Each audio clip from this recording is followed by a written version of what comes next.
สวัสดีค่ะทุกคนครูโบค่ะครูโบเคยเป็นนายหน้าขายบ้านด้วยนะนายหน้าอสังหาริมทรัพย์มีอยู่ปีหนึ่งช่วงปลายปีไม่ค่อยมีนักเรียนมีเวลาว่างพอสมควร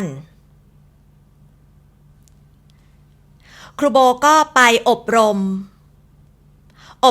การเป็นนายหน้าอสังหาริมทรัพย์นายหน้าอสังหาเพื่อที่จะไปเป็นตัวแทนขายบ้านขายที่ดินขายคอนโดมิเนียมครูโบอยากจะทำเป็นอาชีพเสริมนายหน้าอสังหาก็จะมีหน้าที่ลงประกาศขายหรือให้เช่า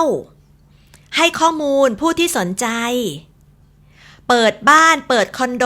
หรือพาเขาไปดูที่ดินจนกระทั่งตกลงซื้อขายแล้วก็โอนกรรมสิทธิ์ทุกอย่างเราก็จะได้รับค่านายหน้า 3% ของราคาขาย 3% ของราคาขายเจ้าของอสังหาที่เมืองไทยเขาจะมีสิทธิ์เลือกนะว่าเขาจะขายเองหรือเขาจะให้นายหน้าช่วยขายให้เจ้าของอสังหาส่วนใหญ่มักจะมีอคติกับนายหน้าเขาก็จะคิดว่านายหน้าจะมาเอาเงิน 3% ของฉันใช่ไหมนายหน้าเนี่ยนะเป็นเสือนอนกินเสือนอนกินก็คือคนที่ได้รับผลประโยชน์ผลกำไรโดยที่ตัวเองไม่ต้องลงทุนลงแรงอะไรซึ่งมันไม่ใช่นายหน้าก็ต้องทำงานเหมือนกันแล้วก็ไม่ง่ายด้วยเจ้าของอสังหาก็มักจะลงประกาศขายเองแล้วก็จัดการทุกอย่างเองเพราะว่าเขาไม่อยากเสีย 3% ให้นายหน้ามันก็เลยไม่ใช่เรื่องง่ายที่ครูโบจะหาลูกค้าแล้วก็เสนอตัวเพื่อไปเป็นตัวแทนไปเป็นนายหน้าช่วยเขาขายอสังหาครูโบเลื่อนดูประกาศขายบ้านทางอินเทอร์เน็ตที่เจ้าของเป็นคนประกาศขายเองแต่ก็ไม่กล้าที่จะไปเสนอตัวเองไปเป็นนายหน้าของเขาครูโบได้แต่โทรศัพท์ไปสอบถามข้อมูลทั่วๆไปสอบถามข้อมูลทั่วๆไปเหมือนว่าเราเป็นคนที่สนใจจะซื้อบ้านของเขาแต่แล้วครูโบก็ได้เจอประกาศหนึ่งเป็นประกาศให้เช่าบ้านทันทีที่ครูโบเห็นประกาศของเขาครูโบก็รู้เลยว่านี่แหละคนนี้นี่แหละที่อยากให้เราเป็นนายหน้าให้เขาทำไมครูโบถึงมั่นใจแบบนั้นรูปที่เขาลงประกาศมีประมาณ 5-6 รูปมันเป็นรูปกลับหัวรูปในหน้าประกาศของเขามันกลับหัวครูโบก็เลยคิดว่าหรือว่าเขาลงประกาศไม่เป็นหรือว่าเขาลงเป็นแต่เขาไม่ค่อยได้สนใจแค่ลงไปไม่มีเวลาเขาจะต้องมีปัญหาอะไรแน่ๆครูโบก็โทรศัพท์ไปหาเขาแล้วก็เสนอตัวที่จะเป็นนายหน้าช่วยหาผู้เช่าให้เขา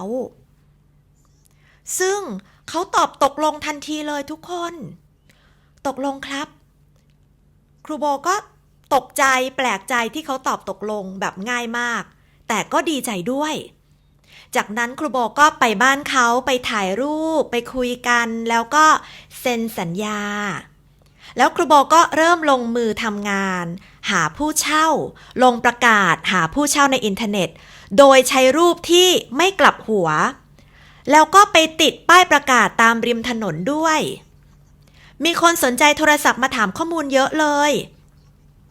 แล้วก็มีคนขอเข้าไปดูบ้านหลายคนด้วยสุดท้ายคนที่ตัดสินใจจะเช่าบ้านก็คือ